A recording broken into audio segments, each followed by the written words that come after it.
एक बात सुनिए, भोग लगाते समय पर्दा आवश्यक क्यों है? ठाकुर जी संकोच करते हैं, और ठाकुर जी संकोच नहीं करते। ऐसा भाव हमारे पुष्टि मार्ग में तो ऐसा बताते हैं कि जब जैसे ही आप पर्दा करते हो भोग रखने के बाद, ठाकुर जी अकेले नहीं जीमते, सब सखान को बुलावे, आ जाओ रे भैया, आज हमारे सेवक ने देखो बढ़िया कड़ी बनाई है, और महाराज देखो बैगन को भरता बनाया हो, आलू की सब्जी बनाई है, रोटी बनाई, आ जाओ सब रे। अब उन घरों की बात नहीं जहां पे केवल चना चनोरी का भोग लगता है, वहां तो ठाकुर जी खाते ही नहीं होंगे, कहा करें। सामग्री खूब बनाया करो ठाकुर जी के भोग की, क्योंकि मधुमंगल श्रीदामा नहीं तो ठाकुर जी को खूब चढ़ाते हैं। ले तू कैसे घर में बैठो, कछु ना बना में जे तो रूखी सूखी रोटी खवा दे लाला, तो चल हमारे संग, तो को कहीं और ले चले। ठाकुर जी के लिए बढ़िया सामग्री बनाओ कि महाराज ठाकुर जी भी सखान को दिखा में, देख आज कहा बनाए हो या नहीं, बस पिज्जा बर्गर पास्ता मत बनाई हूं। कभी कभी मन में विचार करूं, कई लोग अपने घर में पिज्जा बना दे, अरे और अद्भुतता तो देखो, एकादशी वालों पिज्जा भी मिला वृंदावन में। कभी कभी मन में भाव आवे, ठाकुर जी कैसे पाते होंगे वह, खेच उतने चले जाते होंगे, दिन कहा बलाया आ गई है यार। मधुमंगल श्रीदामा कैंची लेके आते होंगे, लाला रुक जा हम काटें। ऐसी भोग सामग्री। देखो एक बात, आज कलयुग के मॉडर्न होते जा रहे हैं सब लोग, तो थोड़ी थोड़ी सब चीज में मॉडर्नेशन आता जा रहा है, पर आप मंदिरों की विधा देखो, कई मंदिरों में टमाटर नहीं बनता, कई मंदिरों में बैगन नहीं बनता, कई मंदिरों में कई सामग्रियों का हल्दी का प्रयोग नहीं होता, कई मंदिरों में। सब जगह हमने एक बार एक पुजारी जी से पूछा कि भोग में क्या प्रधानता होनी चाहिए, तो उन्होंने 2-3 बातें कही। पहली बात, जिसका स्वरूप देख करके थोड़ी मन में भावना विचित्र होती हो, ऐसे भोग ठाकुर जी को नहीं पधराने चाहिए। जैसे कई जगह बैगन का भोग लगता है, कई जगह नहीं लगता, क्योंकि भरता जो है वो उसका कैसा होता है, उठाओ तो अजीब सा होता है ना, भरता बना दो तो उसका स्वरूप सुंदर नहीं, कई जगह भोग नहीं लगता, पर कई जगह लगता है, कई जगह खूब प्रेम से पाते हैं।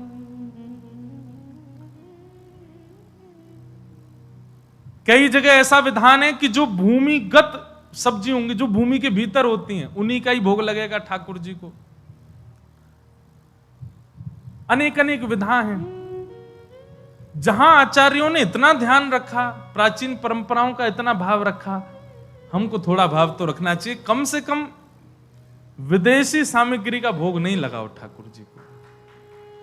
ठाकुर जी को केवल अपने, कई लोग जन्माष्टमी पर ठाकुर जी के आगे ही केक काट देते हैं, ठाकुर जी कहते हैं कहा वाला ले आए हो पतो ही ना है। अरे हमारे अनुकूल हमारे भाव की वस्तु दो।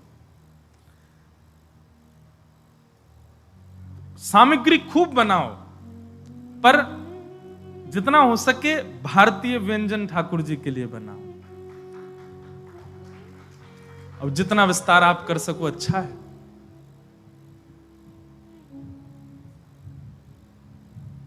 अरे जिसको खाते हुए मानव देखने में अजीब लगता है, वो ठाकुर जी कैसे पाएंगे उसको? अब लोग चाउमीन खाते हैं, लटक जाती नीचे, फिर उसको खींचते हैं भीतर, कितना अजीब लगता है आदमी, ठाकुर जी कैसे पाएंगे उसको? ठाकुर जी के सुख का विचार करके वही व्यंजन भोग में लगाओ। अपने सुख के लिए कुछ भी बनाते रहो, ठाकुर जी के लिए नहीं। ठाकुर जी के लिए तो वही वस्तु पधरानी चाहिए जो आज के भारतीय भाव से बनाई जाती है, वो ठाकुर जी को पधरा। और एक बात कहें, कोई अगर यहां पर ऐसी भावना रखे, बोले महाराज जी इतने व्यंजन बनाने की सुविधा घर में नहीं, तो एक सत्य घटना है।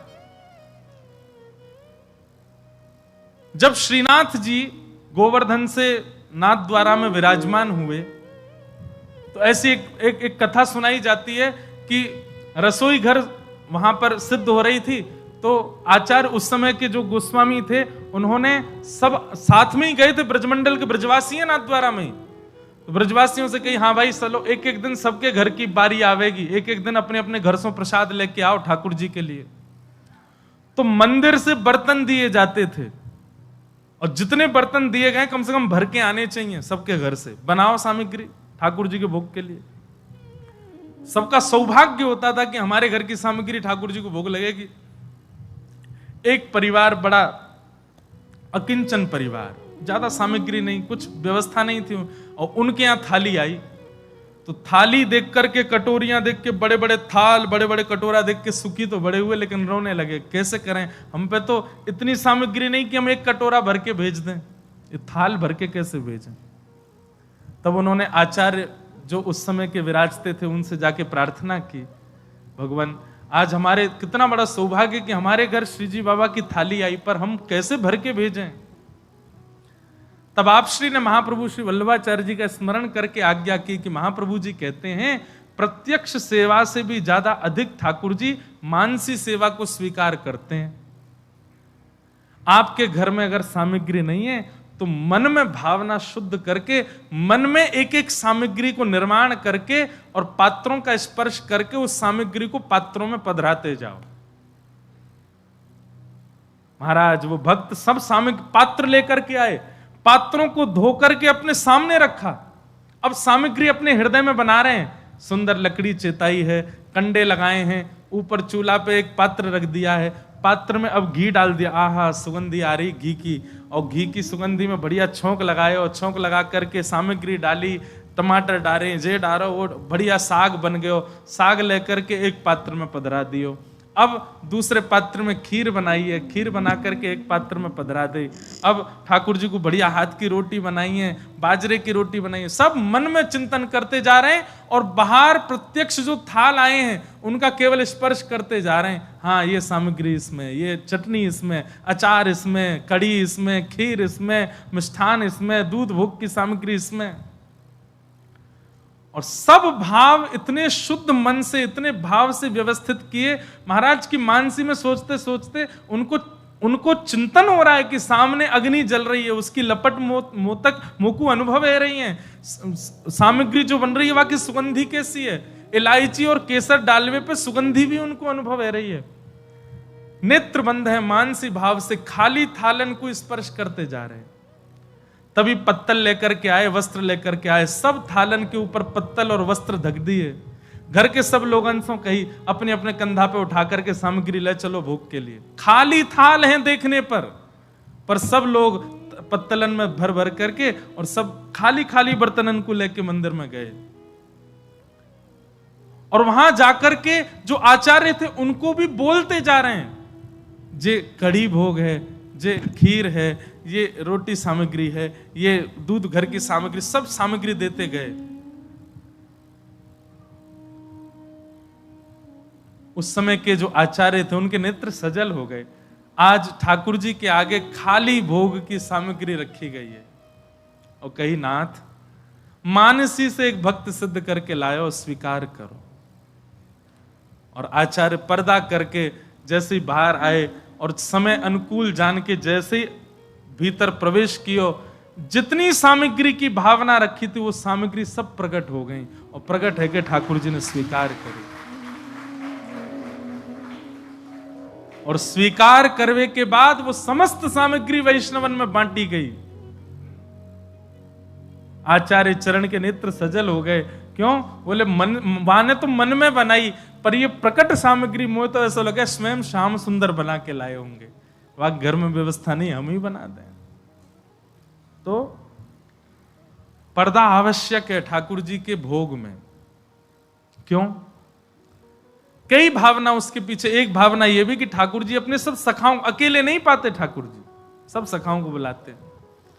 ठाकुर जी तो संकोच नहीं करते, पर सखा संकोच करते हैं, इसलिए ठाकुर जी कहते हैं भैया नहीं, हमको प्राइवेसी दे जाओ, हमारे सखा आवेंगे, मधुमंगल श्री दामा, तन सुखा मन सुखा धन सुखा, सब बैठ जामे, सब ले ले करके प्रेम सो पावे। या हमारे ठाकुर जी के लिए पर्दा। कोई निकुंज रस को उपासक है तो निकुंज रस में क्या है, सखियां आती हैं, श्री किशोरी जी आती हैं, और किशोरी जी को भोग पहले सखी लगामे, और फिर किशोरी जी को पवा करके किशोरी जी की प्रसादी ठाकुर जी पामे। अब ये हमारे सामने तो करेंगे नहीं ठाकुर जी, इसलिए अंतरंग भाव के लिए उनको पर्दा चाहिए। तो निश्चित है भोग के समय अनोसर किया करो। और यदि पर्दा की व्यवस्था नहीं है तो भुजा से ही, अब जैसे कल परसों एक उत्सव था तो वहां पे उनके ठाकुर जी का उत्सव था, हम आरती करने की, अब मेरी आदत में तो आरसी दिखाऊं ठाकुर जी, तो आरसी नहीं थी वहां पे, तो हमने भुजा की आरसी दिखाई, लो लाल जी, और फिर भुजा की आरसी दिखा के फिर स्वयं भी देखें, हाँ बढ़िया सुंदर लग रहे हो। तो भावना बहुत प्रधान है भक्ति में, वस्तु प्रधान नहीं, व्यंजन प्रधान नहीं, भावना प्रधान। जैसे बीड़ा भोग ठाकुर जी को नित्य आना चाहिए, बीड़ी भोग। अब लोगों के घर में बीड़ी की व्यवस्था नहीं है तो अपने भुजा कोई ऐसे बीड़ी की भावना रखो और ठाकुर जी के अधर से स्पर्श कराओ, बीड़ी, ठाकुर जी बीड़ी पा रहे, भावना की सेवा। आज भी किसी ने पूछा, बोले महाराज जी आप मना करते हैं कि ठाकुर जी को कहीं लेके जाओ तो पूरी व्यवस्था लेके जाओ, नहीं लेके जाओ, व्यवस्था नहीं है तो मत लेके जाओ, तो फिर अकेले घर पे कैसे छोड़ के आए? भावना, भावना करो, हे यशोदा मैया, हे नंद बाबा, हे सब सखाओं, हे सब सखियों, हे सब ब्रजवासियों, अब जे घर आपको है, 3 दिन के काजे हम जा रहे हैं, खूब उधम मचाओ, सब आ जाओ, जे रही रसोई, यहाँ पे आटो रखो, यहाँ पे दाल रखी है, यहाँ पे सामग्री रखी है, हे यशोदा मैया, जब जब लाला को भूख लगे आप बना के पवाए दियो, हम 3 दिन के काजे जा रहे हैं। ये भावना करके जाओ, शुद्ध पवित्र फल ठाकुर जी के समीप रख के जाओ, जल की झारी जी रख के जाओ, ठाकुर जी को शयन मुद्रा में सुला करके आप जाओ। लेकिन याद रहे 2 दिन से ज्यादा मत जाइए, 2-3 दिन की बात तो ठीक है, पर उससे लंबे जा रहे हो फिर तो फिर व्यवस्था पूरी लेके जाओ। 3 दिन तक 2 दिन तक तो ऐसी सेवा आप मानसिक करके, लेकिन विश्वास पूर्ण होना चाहिए, चाहे कहीं गए हो आप, समय समय पर आपको याद आनी चाहिए कि हाँ अब ठाकुर जी का भोग बनना होगा, अब ठाकुर जी राजभोग कर रहे होंगे, अब ठाकुर जी की शयन की व्यवस्था है गई होगी, यशोदा मैया सुवारे होंगी, ये चिंतन मन में रहना चाहिए, तभी आपकी सेवा वहां चल रही होगी। आप अनुभव करेंगे, 1 बार 2 बार ऐसी भावना चित्त में रखोगे ना, फिर लौट के जब घर आओगे, काऊ देना तो ठाकुर जी की व्यवस्था में, ठाकुर जी के निकुंज में, ठाकुर जी के सिंहासन पर कछु तो अनुभव ऐसा होगा कि आपको पता लगे कि हाँ सब यहां आए और ठाकुर जी की सेवा करके गए। भावना प्रधान। तो गर्गाचार्य जी महाराज नेत्र बंद करके श्लोक बोल रहे हैं, त्वदीयम वस्तु गोविंदा तुभ्यमेव, हे शालिग्राम भगवान प्रसाद पाओ। माला जप रहे हैं, इतने में ठाकुर जी आए, भीतर से करके आए और शालिग्राम भगवान के आगे से एक खीर की सामग्री उठाई, प्रेम से पान लगे।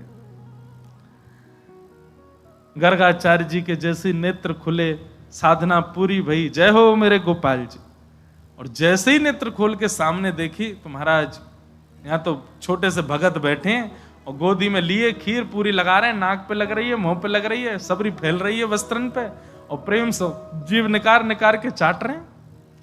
और गर्गाचार्य जी जब उनको देखने लगे तो ठाकुर जी अपनी झूठे हाथ से ऐसे हाथ कर रहे हैं, लो बाबा तुम पाओ। गर्गाचार्य जी पहले तो मुस्कुराए, मैया ए तेरो लाला तो बड़ो उद्यमी, देखियो मेरे ठाकुर जी को भोग झूठो कर दियो, हंस रहे थे। मैया बोली क्षमा करियो बाबा, मैं फिर से खीर की सामग्री आप फिर बना लो। ठाकुर जी को उठा करके भीतर, ठाकुर जी मन में सोचने लगे मैया पात्र तो संग में ही दे देती, ने के ही पायो पूरा पा ले, तो ठाकुर जी भीतर छोड़ दिए।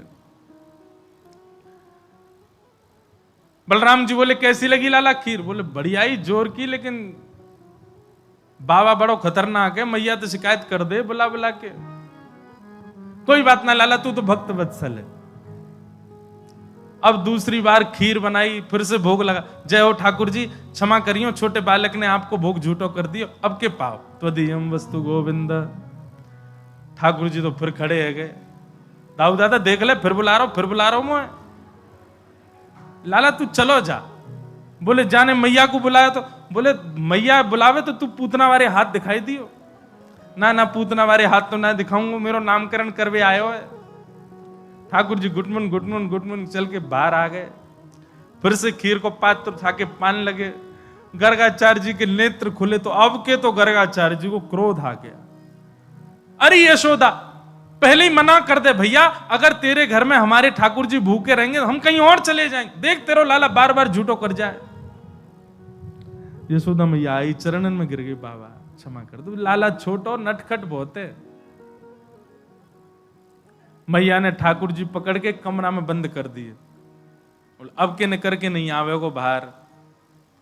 गर्गाचार्य जी तीसरी सामग्री बना रहे हैं और बीच बीच में खिड़की की ओर देखते जा रहे हैं। खिड़की पे लदे भाई ठाकुर जी गर्गाचार्य जी को देख रहे हैं। बोले अब क्या बोला दारी के तो बताऊं मैं। गर्गाचार्य जी बहुत सुंदर भाव लगता है। गर्गाचार्य जी ने तीसरी खीर बनाई, अपने ठाकुर जी को पधराई। जय जय अब की बार नहीं आवे को बालक कमरा में, आप तो प्रेम से पाओ। हे शालिग्राम भगवान त्वदीयम वस्तु गोविंद तुभ्यम एव समर्पयेत्। ठाकुर जी तो नीचे उतर करके आए, किवाड़ विवाड़ खोल करके बाहर निकल आए और अब तो क्रोध में ही है, भौं चढ़ी हुई है ठाकुर जी की। और थाल में से खीर को पात्र उठा के गोद में बैठ गए और अब तो आवाज कर करके खाने लगे कि इनकी आंख खुले। और जैसे ही पान लगे गर्गाचार्य जी ने पकड़वे के काजे, समझ गए बोले बालक आ गया। जैसे ही नेत्र खोले और पकड़नी चाहिए, नन्हे से गोपाल जी की 4 भुजा प्रकट है गई। 2 भुजान से तो खीर को पात्र पकड़ रखो है और 2 भुजान से ठाकुर जी एक एक भुजा में खीर भर भर के दोनों भुजान से पा रहे हैं। और एक भुजा से स्वयं पा रहे हैं, दूसरी भुजा से गर्गाचार्य जी की दाढ़ी में लगा रहे हैं। ले बाबा गर्गाचार्य जी के नेत्र सजल हो गए। जय हो पर ब्रह्म परमात्मा परमेश्वर, मैं आपके रूप को पहचान नहीं पाया। भगवान बोले गर्गाचार्य जी हमने आपको अपना रूप इसलिए दिखाया, आप त्रिकाल दृष्टि हो, आप त्रिकालदर्शी हो। आप हमारे कल जन्म कुंडली देखते, हमारे ध्यान करते तो आपको पता ही चल जाना था कि मैं पर ब्रह्म हूं, लेकिन मैया को मत बताना। गर्गाचार्य जी बोले नहीं बताएंगे। और दूसरे दिन श्री नंद भवन में ठाकुर जी के नामकरण की विधा आई, नामकरण का समय आया। हमारे आचार्यों ने गाया, एक एक लीला गाई गई है, एक एक लीला का सुंदर पद है।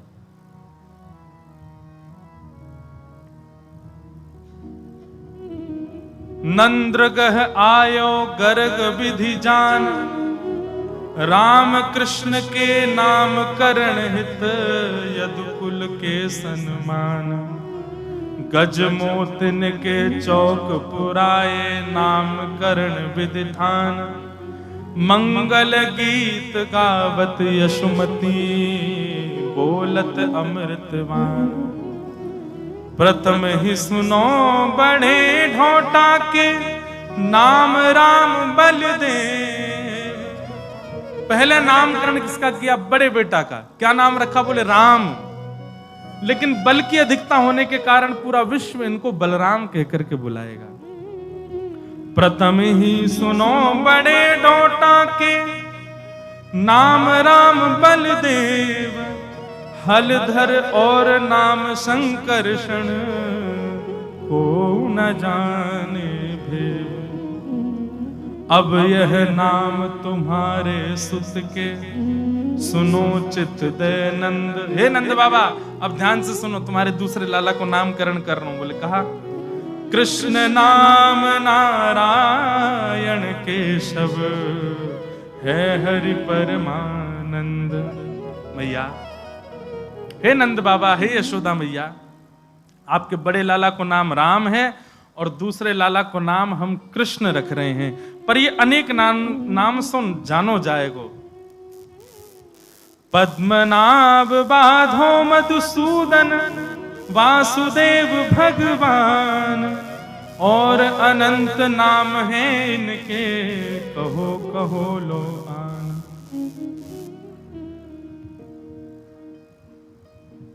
गर्गाचार्य जी ने नामकरण किया। नंद सुवन त्रिभुवन के ठाकुर, तिनके नाम धराए। परमानंद प्रभु अखिल लोकपति, गोप वेश धर धाय। बड़े बालक का नाम राम और छोटे बालक का नाम कृष्ण रखा गया। भागवत जी में वर्णन आता है कि भगवान के वर्ण के ऊपर नाम रखा गया। केसर तिलकम कृष्ण वरणम, केसर तिलकम कृष्ण राधा रमणम। हरे हरे राधारमणं हरे हरे ब्रज जन प्रियतम बालमुकुंदं राधारमणं हरे हरे राधारमणं।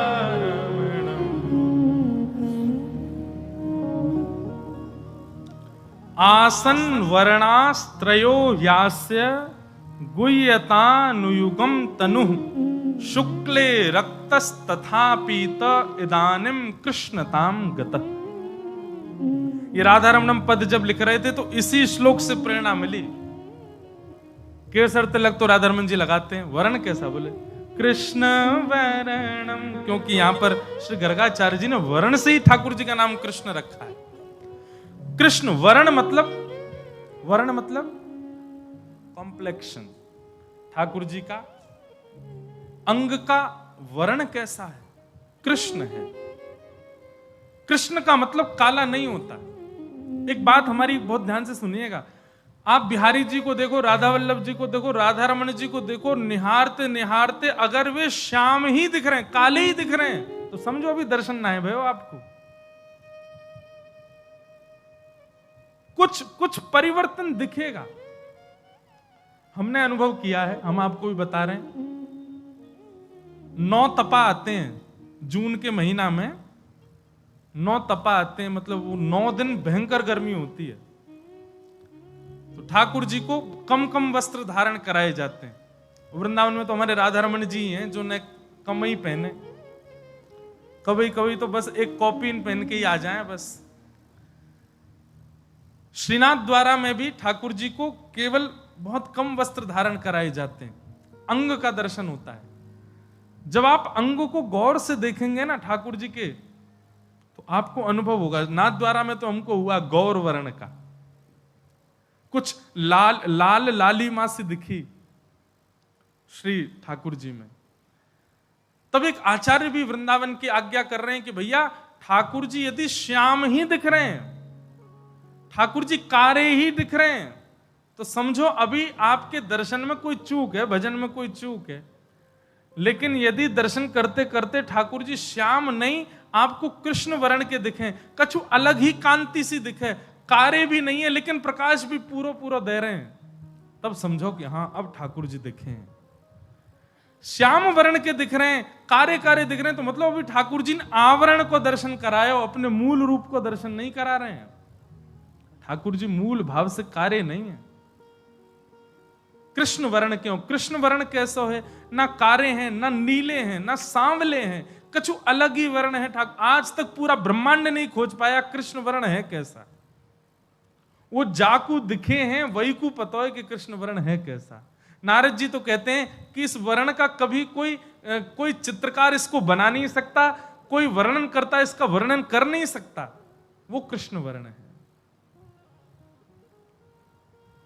इसलिए वर्ण के कारण मैया मैं आपके लाला का नाम कृष्ण रखता हूं। ये तो वर्ण के ऊपर नाम हुआ, फिर ठाकुर जी के नाम के और भी कई अर्थ बताए गए।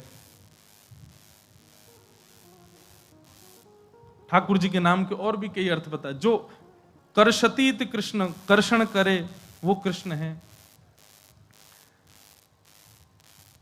इस प्रकार भगवान के क्या है रो भैया, ये सुंदर सुंदर भावों से नाम कृष्ण बताए गए। मैया आपके लाला के बहुत सारे नाम होंगे, बहुनि संति नामानि। इस प्रकार भगवान का नामकरण हुआ, तो भगवान का नाम रखा गया कृष्ण। बोलो बाल कृष्ण लाल की। अब ठाकुर जी 1 बरस के है गए। मैया ने मन में विचार करी, बोले लाला को नामकरण तो है ही गए, अब या को कर्ण भेदन संस्कार और करो, कान छेदन करो।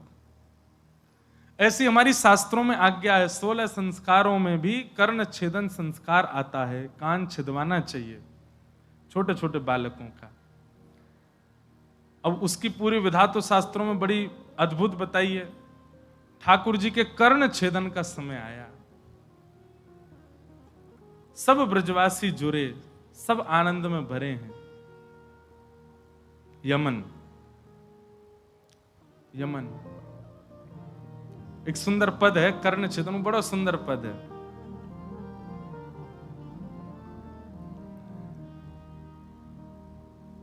सुत के कान छेदत नंदरानी, सुत के कान छेदत नंदरानी, सुत के कान छेदत नंदरानी, सुत के कान छेदत।